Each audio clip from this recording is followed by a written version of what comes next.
오늘 너무 많은 분들이 와주셨습니다. 297명이 와주셨고요. 국회의원들 빠지고도 많은 분들이 남아 계십니다. 제가 사실은 이 농해수위를 간 지가 국감 이틀 전에 갔습니다. 근데 제가 이 여행이 아니라 출장이었는데요. 이 출장을 간 것은 추석 연휴였습니다. 그때 제가 농해수위 갈지 몰랐습니다. 그런데 안타깝게 생각했던 것들이 이 도시 재생만 이야기가 되고 있지 농촌이나 항구 재생에 대한 얘기가 없어서 이제 해외 사례를 많이 찾아왔죠. 일본 사례들도 많이 봤고요. 그리고 거기서 어떤 선생님이 저한테 계속 그 박혜리 선생님의 그 글을 저한테 보내오셨어요. 그래서 어떤 부산에 계신 선생님이 보내주신, 여기 오셨죠? 아까 잠깐 뵀는데, 선생님이 보내주시는 박혜리 선생님의 글을 보면서 제가 네덜란드랑 덴마크랑 그리고 이제 그쪽에 그 항만 재생에 대한 부분들을 아주 속속들이 좀 자세히 알게 되었고 또 찾아보게 되었고 이제 그렇게 된 것입니다. 지금 우리 박은진 대표께서 발표하신 내용에서 이제 마지막 얘기 하잖아요. 청년이 오면 한국가 산다. 너무 정확한 지적이십니다.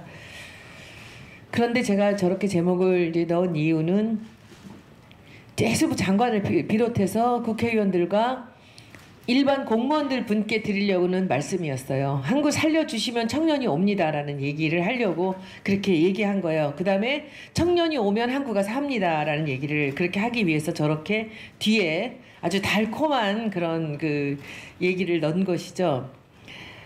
그런데 오늘 제가 이제 갔다 다녀오면서 이제 정리를 한 그 도시가 5군데입니다. 5군데가 여기 자료에 나오듯이 아까 우리 박현 선생님 말씀하신 이제 함부르크 하펜시티가 있고요. 그리고 이제 말메가 있고 그리고 덴마크의 또 코펜하겐에 레펜이라는 곳이 있습니다. 그리고 나서 로테르담에 이 페닉스 푸드 팩토리가 있는데 그리고 나서 또 드커버리라는 그 유기농으로 버려진 조선소에 만들어진 그런 작은 그런 커뮤니티가 있었습니다.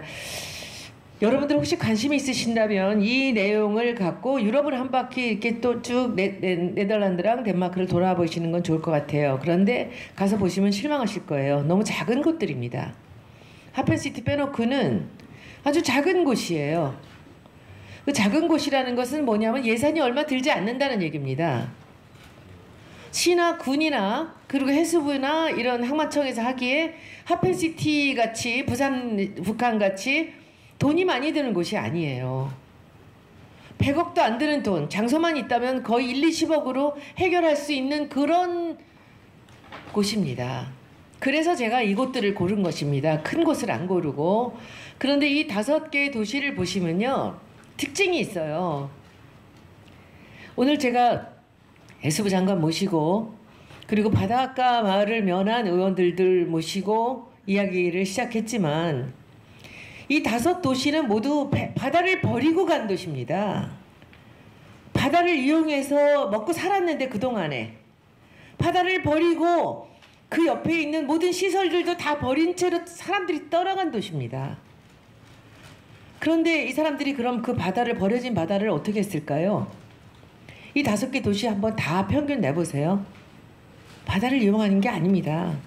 여기서는 바다는 경관으로만 활용이 되는 것입니다. 그런데 우리나라의 많은 어항들은 지금도 경관으로뿐 아니라 고기가 잡히는 멀쩡한 어촌도 버리고 가려고 합니다. 밀어버리려고 합니다. 그 이유 중에 가장 큰 것 중 하나가 그 경관을 활용해서 아파트를 지으려고 하는 거죠. 이미 많은 도시들이 다 그렇게 도시가 망쳐지고 있습니다. 지방의 인구는 줄은데 고층 아파트가 왜 그 동네에 들어가야 되는지 이해가 안 되는 부분이 너무 많습니다. 그런데 그 버려진 조선소를 하다가 또는 큰 항구로 쓰다가 물동량의 변화라든지 조선소의 가치가 떨어지면서 버리고 간 그 항구에 그 항만에 그 바닷가에 어떻게 사람들은 그 경관을 이용해서 이 도시를 살렸는지 그 지역을 살렸는지를 짧게 제가 보여드리겠습니다. 이걸로 둘리라 나한테는 연기라고.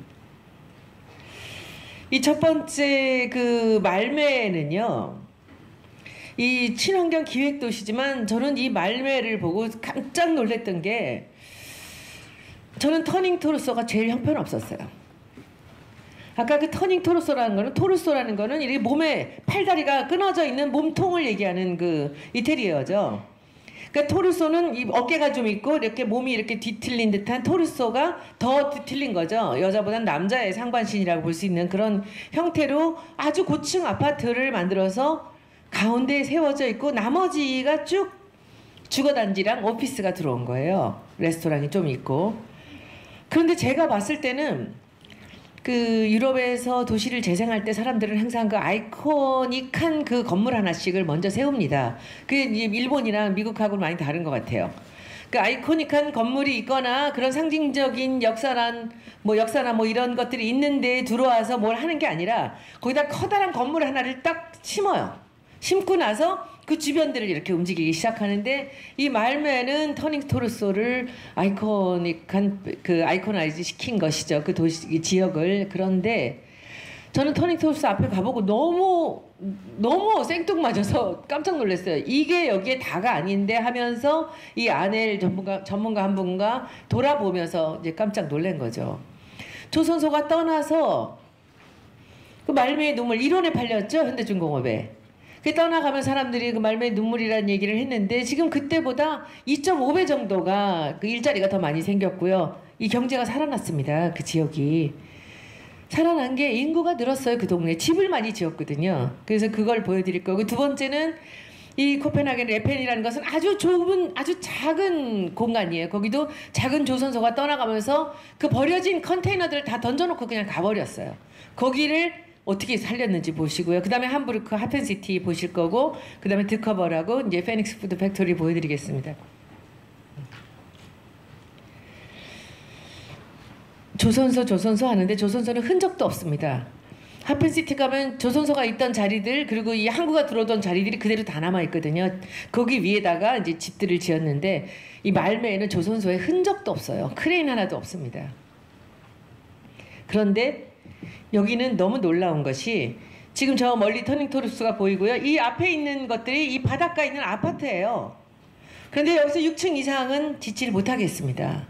그리고 이것을 단지별로 잘라서 분양을 했습니다. 분양을 누구한테 했느냐? 건설업자들이 그렇게 해서 단지를 잘랐고, 그러면 그 단지에 맞게 그들이 6층 이내에서 집을 지었고, 그 집들 전체를 어떤 식으로 건축을 해서 어떤 소재의 어떤 컨셉의 집들이 오는가에 따른 그 모든 마스터 플랜을 세계적인 건축가 렌초 피아노가 이 마스터 플랜을 만들었습니다. 만들면서 렌초 피아노와 이 지역의 또 유명한 건축가 한 분과 함께 마스터 플랜을 하면서 이것을 분양을 하고 어떤 집이 지어질지, 어떤 골목이 생기고 어떻게 경관을 만들지를 함께 놓고 했다는 거죠. 말매라는 도시가. 저는 이 말매는요, 이 앞에 멋진 바닷가가 있어요. 우리나라는요, 어느 도시나 바닷가 마을을 가면 전부 멋진 바닷가가 있습니다.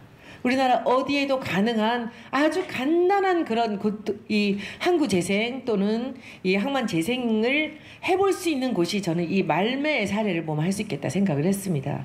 이 바닷가, 이쪽이 앞쪽이 바닷가입니다. 여기 한번 이 야생화 공원을 해놓은 거 한번 보십시오. 우리 아까 그 박계린 선생님 얘기하시는 것 중에서 저는 이 5가지 얘기 아주 정리를, 오늘의 마무리 정리가 될 것 같아요. 시민들에게 물어라. 공공성은 있는가?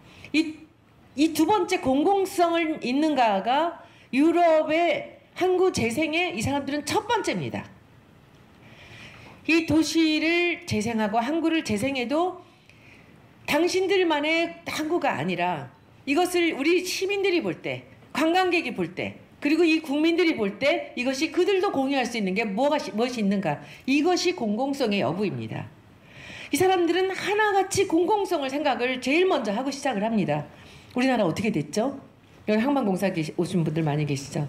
이 부산에 그 북항 한번 그 개발하는 거 보십시오.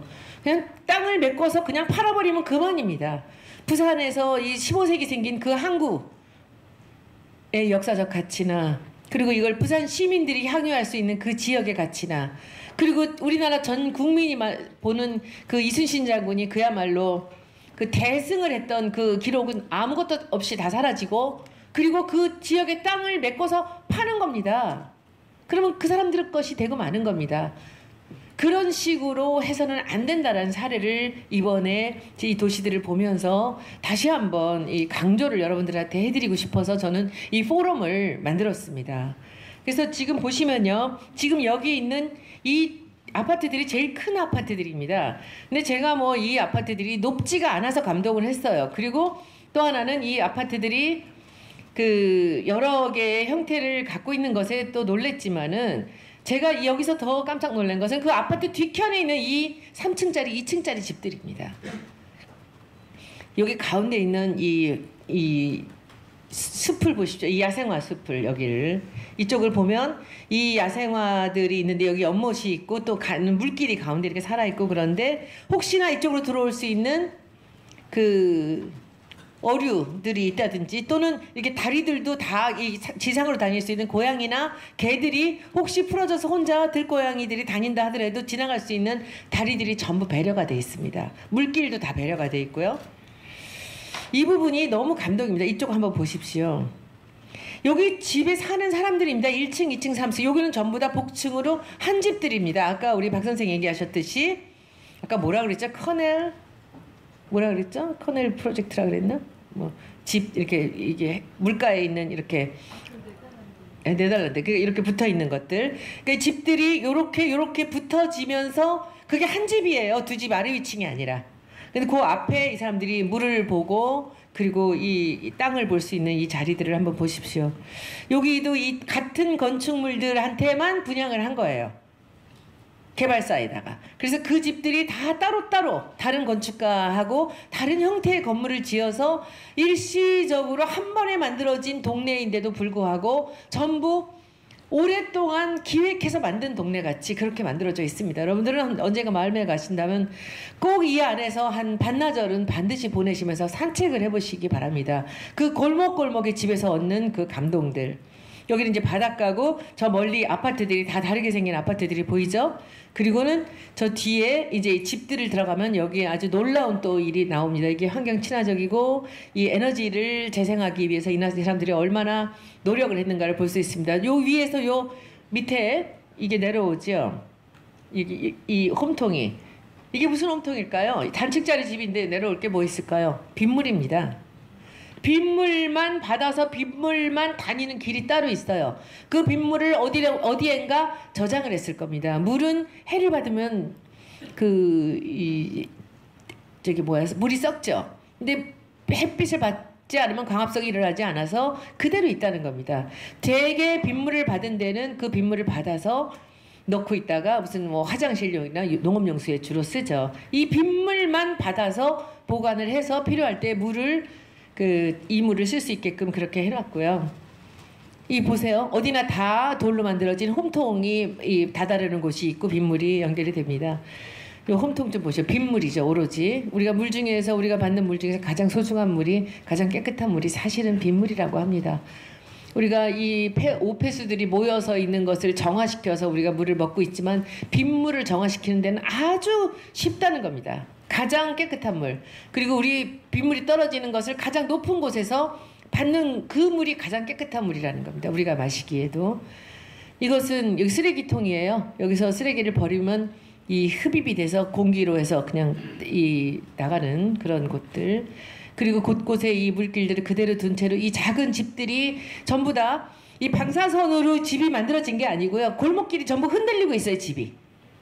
그것이 서로 간에 아마 이 시선을 좀 차단하는 것이기도 하고, 그리고 이것이 한 번에 생겨난 집이 아니라는 것을 보여주려고 자연스럽게 해놓았던 것 같습니다. 다 집입니다. 작은 집들이고요. 그래서 이런 집들이 이 말매의 골목 안에 있습니다. 한 집 한 집이 다 이 커뮤니티를 이루면서 동네가 만들어지고 있고요. 그 말매는 꼭 한번 가서 보시기 바랍니다. 레페는 이건 스타셰프, 우리나라로 말하면 백종원급의 사람이 그 버려진 조선소의 그 컨테이너를 이용해서 거기다가 맛집들을 만들어서 대단히 성공을 시킨 그런 사례입니다. 보시겠습니다. 이것도 자료를 참고하시고요. 레펜이라고 이 동네 이름입니다. 여기 들어가면 이 전부 다 컨테이너를 이용해서 하고 있습니다. 조선소가 나가면서 컨테이너를 버리고 나갔고 그것을 각자들이 그림을 다시 그리고 위에 팻말을 붙이고 또 컨테이너를 추가로 좀 놓기도 하고 하면서 이렇게 버려진 것들을 갖고 만들었습니다. 이렇게 만들었고 여기 이제 집들이 이만큼이 들어와 있는 거예요. 예. 그래서 들어오면서부터도 그 지역에 이 컨테이너가 쌓여 있던 곳이었다는 것, 그리고 이제 조선소가 있던 곳이라는 그 상징물들이 다 있습니다. 녹슨 것들. 여기 와인 가게였는데 얼마나 멋진 그 이태리 남자가 와인을 팔고 있던지. 근데 이 친구들이 다 젊은 애인데 여기서 저는 아까 우리 박은진 선생 대표 얘기 들으면서 하나 제가 반론이 있습니다. 가서 살아보고 괜찮으면 살겠다는 생각으로 가면 성공하기 어렵습니다. 내가 가서 한번 여기다 뿌리를 내리겠다는 생각을 갖고 내려가야 돼요. 그리고 여기서 내가 한번 새로운 내 삶을 개척해 보겠다. 이런 생각을 갖고 가야지 이게 여기서 잘못되면 다시 돌아오지라는 생각을 가면 치열하게 살 수 없습니다. 그래서 이 사람들 여기 와서 장사가 너무 잘 돼요. 그러니까 뭐 한국에서 왔다니까 와인을 막 공짜로 주면서 돈을 안 받더라고요. 자기 그것도 젊은 사람들 다 주인이 하고 있는 겁니다. 뭐 피자 가게니 뭐니 다 그 여기 백종원급의 스타 셰프가 하나하나씩 사람을 정하고 다 선택을 해서 전체를 아우러지게 만들었던 18개국의 특징적인 음식점들이 있는 곳입니다. 보십시오. 이 주말이고 주중이고 저녁이면 뭐 발 디딜 틈이 없고요. 그리고 이제 주말이면 공연도 좀 하면서 술 마시고 맥주 마시고 하는 그런 동네가 옆에 버려진 바닷가는 경관으로서 바닷가에 쭉 서서 사람들이 맥주를 마시고 이런 집들입니다. 돈 하나도 안 들인 거죠. 이게 제가 보기에 큰 돈 들이지 않고 하는 것이 잘하는 겁니다. 돈 많이 들이고 잘하는 건 누구나 다 할 수 있어요. 적게 들이고 그 대신 버려진 바닷가나 쇠락한 바닷가나 그리고 조선소가 떠나는 곳들을 우리가 어떻게 다시 살릴 수 있는가라는 사례로 여러분들이 참고를 해주시면 좋겠습니다. 여기서 또 굉장히 감동적인 것은 저 뒤쪽에 이 컨테이너들을 쌓아서 컨테이너보다 조금 더 큰 사이즈를 해서 전 세계에서 청년들이 와서 1년씩 계약을 해서 살게 해요. 돈도 조금 받고. 거기서 또 여기서 장사하는 친구들이 거기서 살면서 같이 지내고 있기도 하고요. 아주 그것도 굉장히 감동적이었습니다. 사실 이렇게 외따로 떨어져서 있는 그런 장소는 가서 장사를 하러 가기, 뭘 사 먹으러 가기도 참 어렵지 않습니까? 교통이 굉장히 잘 돼 있고요. 보면 새 거는 하나도 없었습니다. 전부 쓰던 것들이고요. 그리고 이 하펜시티는 아까 말씀 잘 드렸잖아요. 여기서 특징은 30년 동안 하고 있다는 것. 지금 20년이 지났고 앞으로 10년이 남았습니다. 그리고 두 번째는 이 지역의 위치와 그리고 면적 그리고 이것이 버려진 그 스토리 게다가 여기에 들어가는 예산까지 북한과 너무나 흡사하다는 겁니다. 그래서 아직 부산 북항에 한 50% 정도가 아직 땅이 팔리거나 안 팔려서 여태까지 그냥 있는 것 같습니다. 하지 않았다는데 여기에 제가 지난번부터 국감 때부터 해수부 장관께 계속 이야기를 하고 있는 겁니다. 나머지 부분이라도 공적인 부분들을 집어넣고 부산의 역사를 집어넣어라. 부산항인데 거기가 원래 부산진이면서 부산포였어요. 부산포라는 것은 이 교역을 하는 곳이고요. 그리고 부산진이었다는 것은 14세기부터 이미 여기는 전략의 요새였다는 거죠. 그쵸? 이 나라를 지키는, 땅을 지키는 그런 그 기가 막힌 자리를 역사적인 박물관도 하나 없이 하면 되겠느냐. 그래서 제가 그때 아이디어를 낸 것이 이 컨테이너로 만들어진 그 부산포에 박물관을 만드십시오. 라는 거였죠. 그래서 여기가 그 지역에 분양받아서 오는 집이나 그 오피스에 있는 사람들뿐만이 아니라 부산 시민들의 것이고 그리고 서울 전 국민 대한민국 국민의 것이 되는 곳이 되었으면 좋겠다라는 거죠. 여기서 내리자마자 바로 옆이거든요. 그래서 여기 간다면 누구나 다 가서 걸을 수 있고 그리고 구경할 것이 있고 먹을 것이 있고 그리고 정말 자랑할 수 있는 그런 공간이 되었으면 좋겠다를 얘기를 했습니다. 여기서는요 다른 거 볼 거 없어요. 여기 아까 우리 박 선생 말씀하셨듯이 옛날에 항만에 그 사용을 했던 이런 그 크레인들이 몇 개가 서 있고 중간에 나무로 된 이런 폴대 같은 것이 그대로 다 일부러 남겨놨어요. 애써서 남겨놨습니다. 말미에는 그런 거 싹 다 없앴거든요. 근데 그걸 남겨놓으면서 이 옆에 있는 집들이 뜻밖의 거의 다 아파트예요. 아파트인데 여기도 마찬가지로 전체를 하펜시티 그 함부르크 시에서 마스터 플랜을 만들어서 30년의 계획을 갖고 이제 운영을 하고 있는데 여기서 제일 중요한 이 건물입니다. 이 건물이 요 밑에 있는 것이 그 옛날에 19세기에 카카오를 쌓아놓던 창고입니다. 거기를 여기 위에다 이걸 지었는데 이게 뭐겠습니까? 아파트예요. 제가 바닷가 아파트를 제일 증오한다고 말씀드렸죠. 이게 아파트인데요. 여기서 보시면 이 삼각형으로 생긴 이 건물에 이 아파트가 지어질 때 이 안에가 어떻게 될까 궁금하지 않습니까? 이 건물이 어디 있느냐면요. 어디지? 요거예요, 요거. 여기 뒤에는 문화재 건물, 옛날 15세기 건물들이 있고요. 여기서부터 여기까지가 하펜시티입니다. 근데 요거를 제일 먼저 세웠어요. 세계적인 건축가한테. 이걸 세우고 안 나오나? 뒤에 이런 옛날 건물들, 이런 집들을 다 이거 다 아파트고 오피스입니다. 그리고 이런 거는 이 폼으로 남겨놨어요. 거기서 쓰던 크레인을. 이 건물을 지금부터 말씀을 드릴 건데요. 여기에 그 카카오 빌딩, 카카오 창고였던 곳을 만들어 놓고 여기 지금 여기서부터 여기까지 쭉 여기가 다 전망대입니다. 7층 높이의 전망대고요. 여기 입구가 여기 전망대를 들어가는 입구고 여기 아파트를 들어가는 입구는 따로 있어요. 근데 그 여기 이 건물은 뭐겠습니까? 전체가 다 주차장입니다. 카카오 빌딩이 그 가운데가 이렇게 비어 있고 가운데가 넓지 않습니까? 이걸 전부 주차장으로 만들어서 여기에 사는 주민들과 그리고 여기 놀러 오는 사람들을 위한 주차장입니다. 완전히 분리가 돼 있죠. 그런데 너무 의문스럽지 않습니까? 여기 사는 주민들이 이 가운데 있는 사람들은 사방으로 아무데도 보이지가 않는데 뷰가 없는데 이것이 어떻게 된 것인가? 이 안에 어마어마한 음악당이 들어갔습니다. 이게 바로 아까 장관께서도 얘기하시는 엘필하모니 건물이라고 이걸 부릅니다. 사람들은. 그러면 이 땅은 시 땅이고 이 창고도 시 거죠. 그런데 요거를 분양을 했는데 이것이 지금 함부르크에서 가장 비싼 아파트입니다. 어마어마해서 아무나 들어갈 수도 없는. 이거 돈 받아서요. 이거 다 짓고 그 이 안에 어마어마한 햇빛 안 들어오는 곳이라야 되지 않습니까? 음악당은. 이 어마어마한 음악당을 만들고 여기는 시민들한테 공짜로 전망대를 공개합니다. 그리고 여기쯤은 2층 정도가 호텔이 있어요. 호텔과 아파트의 분양을 다 해서 나온 자금과 그리고 시에서 된 자금으로 이 전체 프로젝트를 하고 있는 겁니다. 이 공공성이라는 것은 이것이 바로 공공성입니다. 부자들만 가서 살고 가난한 사람들은 쫓겨가는 곳이 아니라 누구나 들어갈 수 있고 누구나 활용할 수 있고 누구나 이용할 수 있는 곳. 그리고 저 음악당, 항상 부러워하던 그런 음악당이죠. 그래서 이 하펜시티가 지금 이 도시 재생의 함부르크 시가 중심이 돼서 했던 재생의 가장 세계적인 사례가 되고 있는 성공 사례가 되고 있는 것이죠. 그러면 보세요. 그러면 이 건물은 누구의 것입니까? 함부르크 시민의 것입니다. 함부르크 시의 자랑이고 그리고 독일의 자랑이 되었습니다. 그런데 그러면 여기 사는 이 부자들이 불만이 있을까요? 절대 그럴 리가 없죠. 함께 자랑으로 생각하는 겁니다. 공공성이란 건 바로 이런 것입니다. 시간이 없어서요. 이게 올라가는데 6층까지 한 번에 그 에스컬레이터로 올라가는 너무 멋진 그런 곳입니다. 한 번은 여러분들 독일 여행하시면 한번 꼭 이 함부르크의 하펜시티는 한번 가보시기 바랍니다. 호텔 보니까요 한 20만 원 정도밖에 안 하더라고요.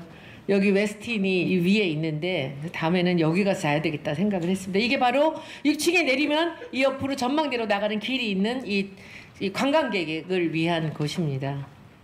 여기서 바라본 밑에 그 모든 이런 것도 그리고 도시재생의 이 독일의 이 사람들은 오랫동안 이렇게 해왔습니다. 여기 6층에 첨탑 높이까지밖에 건물이 건축 허가가 나지 않습니다. 유럽은. 독일은 특히. 그 위에 첨탑이 다 보여요. 그보다 높은 건물은 없습니다. 이 하펜시티 바닷가 끝이니까 해놓은 거죠. 이런 것이 이 공공성을 갖고 하는 얘기고요. 그리고 아까 우리 박혜린 선생님이 얘기했어요. 여기서부터 이것도 이런 재생하기 전에 여기서 먼저 이거 자기네 것들이죠 다. 오픈하지 않는 거죠. 여기서부터 오픈해서 사람들이 걷는 길이 생겨났다는 거죠.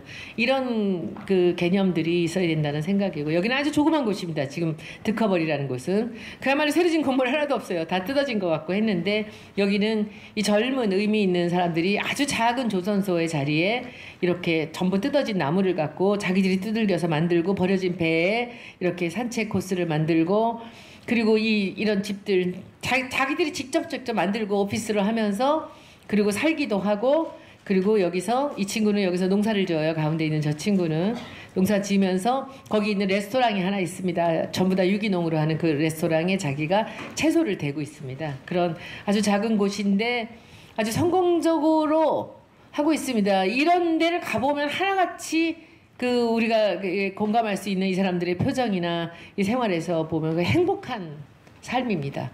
청년들이 어디서 전공도 있고 공부도 많이 하고 어디 직장 생활하고 이러던 친구들이 자연과 더불어서 이런 데 오피스를 만들어 놓고 각자 자기 일들을 하고 자기 할 일을 하면서 여기서 너무 행복하게 살고 있는 것입니다.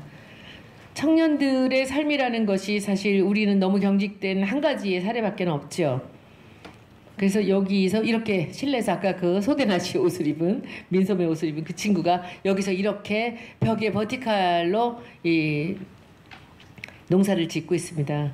여기서 우리 직원이 둘이 왔는데요. 옛날 우리 직원, 쟤네들은 이 버티칼 가더니 아주 익숙할 겁니다.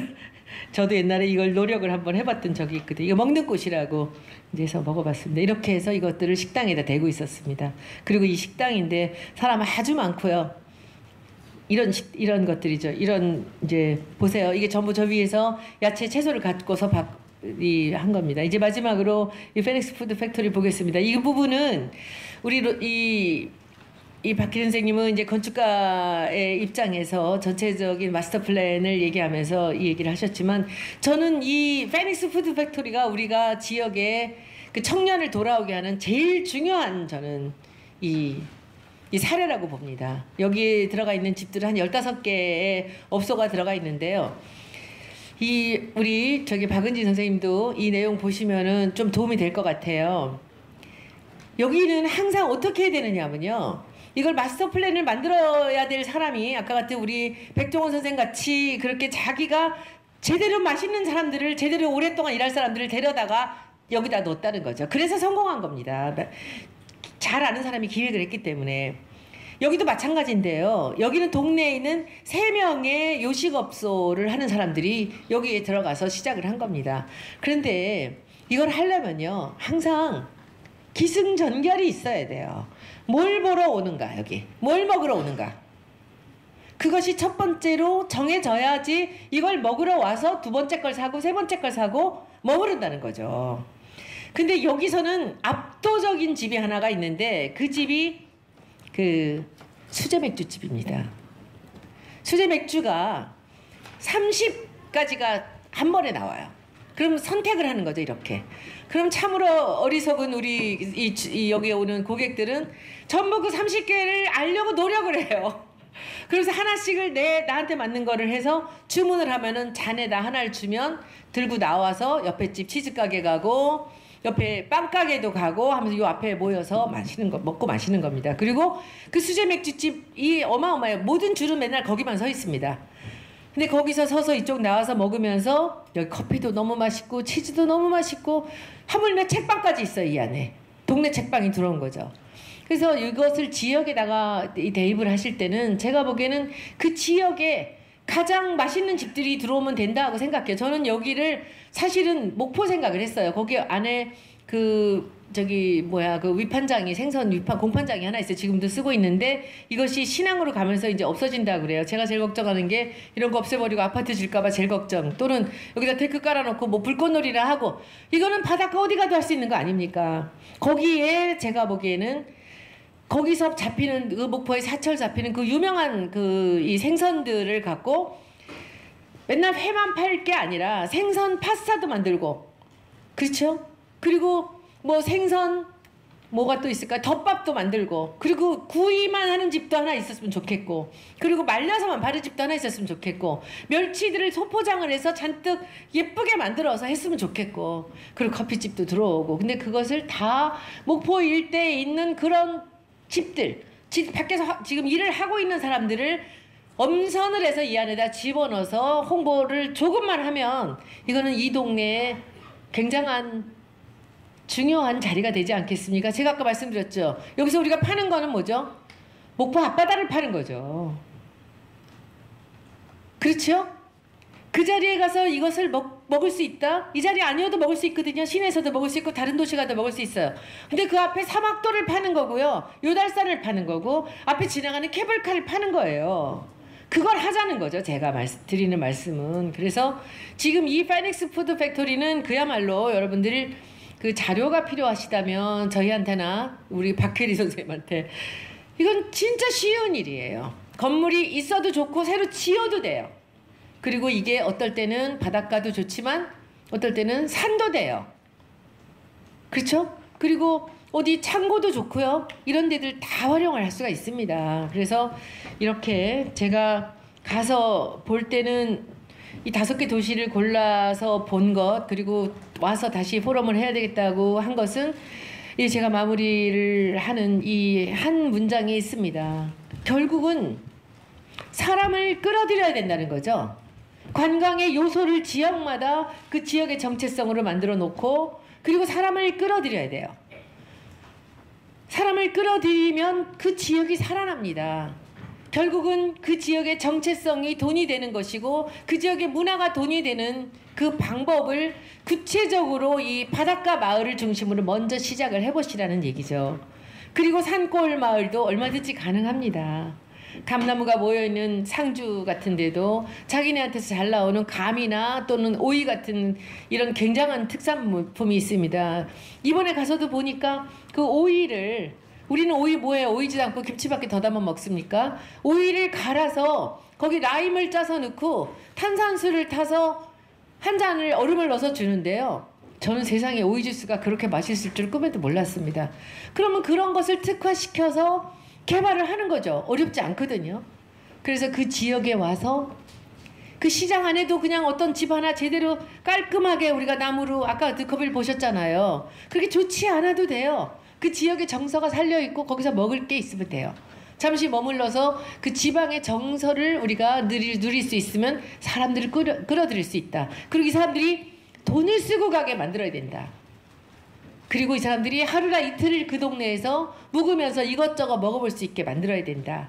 이런 것들을 저는 이 도시재생 그리고 항구재생 그리고 농촌재생에 충분히 쓸 수 있다고 봅니다. 우리가 너무 우리나라 인구가 이 대도시로만 모여있기 때문에 지방은 다 죽고 있습니다. 모든 사람들이 다 서울로 그리고 뭐 서울 근교로만 모여들고 있을 때 서울 사람들이 절대로 경험할 수 없는 것들을 우리가 지역에 만들어서 그들에게 거기서 향유할 수 있는 또 다른 기쁨을 만들어 준다면 저는 우리 나라 전체가 이 지역을 중심으로 저는 살아날 수 있다고 봅니다. 시간이 너무 늦어져서 오늘 여기서 마치겠습니다. 여러분들 너무 고맙습니다. 그리고 앞으로 필요한 게 있다면 언제든지 저희 사무실로 연락해 주시면 저희가 여러분들께 줄 수 있는 도움이 있다면 언제든지 아끼지 않고 드리겠습니다. 고맙습니다.